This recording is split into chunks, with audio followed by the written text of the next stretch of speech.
New details surrounding the murders of 4 Idaho college students living off campus. Investigators trying to piece together what happened the night they were killed in their beds as they hunt for a suspect now. ABC's Zareen Shah has the latest. This morning, a sister of one of the 4 college students found murdered at an off-campus house near the University of Idaho, revealing new clues. So I was able to get a pretty good timeline on Kaylee and Maddie the night of.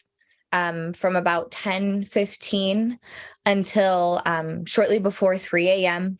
Olivia Gonzalez says she discovered at least 6 calls from her sister Kaylee's phone between 2:26 and 2:52 made to a boyfriend in the early morning of November 13th. Detectives now saying these phone calls are a part of their investigation. Kaylee's family is firmly standing behind that boyfriend. I know for an absolute fact that he is not a suspect. He's not suspicious. He is 100% innocent in this. This new information adding more insight to the police timeline before Kaylee Gonzalez, Madison Mogan, Xana Kernodle, and Ethan Chapin were stabbed multiple times, likely while sleeping, by a Rambo-style knife. Kaylee and Madison were last seen at this food truck, moments later leaving with a rideshare driver. Police now saying they do not believe that driver is involved. Police now also releasing this map that is part of the latest search area around the home and asking for new surveillance video. This TikTok showing Kaylee, Madison, and Xana inside just weeks before. The 2 surviving roommates also in the video. We are blurring their faces because police have not identified them, but confirmed the 911 call came in through one of their phones. As for those surviving roommates, police confirmed they did not wake up until later that Sunday. They will be holding a press conference today at 3 p.m. Eva. All right, Zareen Shah for us there. Thank you. And let's bring in ABC News contributor Brad Garrett, who's a former FBI agent. Brad, let's start with those 2 roommates that Zareen was just talking about. They survived. Police are saying they were not involved. So what, if anything, does this tell us about what happened? Does it give us any clues as far as timing or additional details about what could have happened? So let's just take for face value, Eva, that they're telling the truth. They didn't hear anything. You're talking about murders with a knife, a Rambo perhaps type knife, where somebody entered the house, had to get in some way. They either had the touch-tone pad, they had the combination, they got through a sliding door, whatever. The point being, they got in there quietly, it would appear.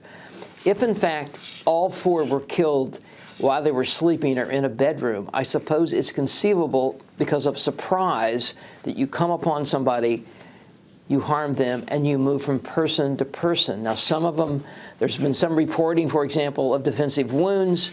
That means somebody obviously woke up and tried to fight them. But once a person stabs you a couple times, it's very difficult to come back at that point.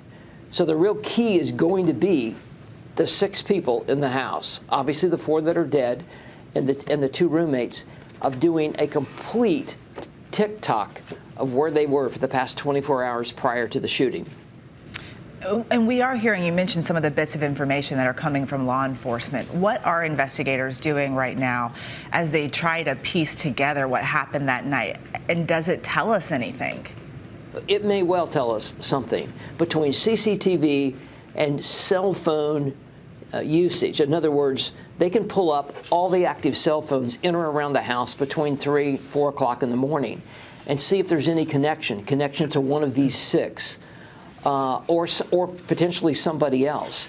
The knife could be a lead if, in fact, it's unique enough. Was it purchased in the town? If they found a number of places maybe in or around Moscow that sell that, they could, match that up to a potential cell phone hit. There are things like this, but this case has a lot of rich potential. But you're really going to have to dig deeply into the background of these 6. Brad Garrett, always good to have your insights. So many questions still remain in this case. Well, hey there, GMA fans. Robin Roberts here. Thanks for checking out our YouTube channel. Lots of great stuff here. So go on, click the subscribe button right over here to get more of awesome videos and content from GMA every day, anytime. We thank you for watching, and we'll see you in the morning on GMA.